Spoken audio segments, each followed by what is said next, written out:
വരുവിൻ യേശുവിനരികിൽ, എത്ര നല്ലവൻ താൻ രുചിച്ചരികിൽ. വരുവിൻ യേശുവിനരികിൽ, എത്ര നല്ലവൻ താൻ രുചിച്ചരികിൽ. പ്രസംഗിക്കുന്നവനില്ലാതെ എങ്ങനെ കേൾക്കും? അപ്പൊ കേൾക്കണമെങ്കിൽ പ്രസംഗിക്കണം. പ്രസംഗിക്കുന്നത് എന്താ? വചനം.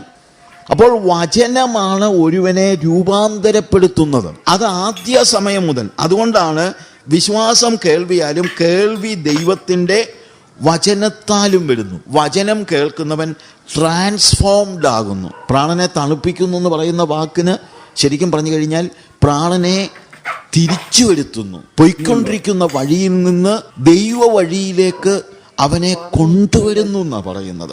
അങ്ങനെ കൊണ്ടുവരുന്ന ആ ഒരു അവസ്ഥ പാപിയെ വിശുദ്ധനാക്കുന്നതാണ് ദൈവത്തിന്റെ വചനം. Transformation from a sinner to a saint. പാപിയായിരുന്ന നമ്മളെ വചനമാണ് വേർതിരിച്ച് തിരിപ്പിച്ച് ദൈവത്തിങ്കലേക്ക് അടുപ്പിച്ചത്. യഹോവയുടെ ന്യായപ്രമാണം തികവുള്ളത്.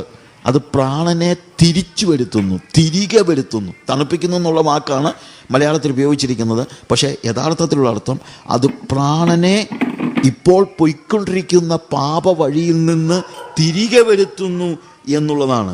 And we become A new creation. ഒരു പുതിയ സൃഷ്ടിയാക്കി വരികയാണ്. ഒരുവന്റെ രൂപാന്തരീകരണം എന്ന് പറയുന്നത്, അതുകൊണ്ട് ഞാൻ മുമ്പേ പറഞ്ഞില്ലേ, ഞങ്ങളുടെ യോഗത്തിനൊക്കെ പാടാ ഒരു സന്തോഷമൊക്കെ ഉണ്ടാകട്ടെ. സന്തോഷം ഉണ്ടായിക്കോട്ടെ, ഞാനതിനെതിരൊന്നുമല്ല. പക്ഷെ വേറൊരു കാര്യമുണ്ട്, രൂപാന്തരം നടന്നില്ലെങ്കിൽ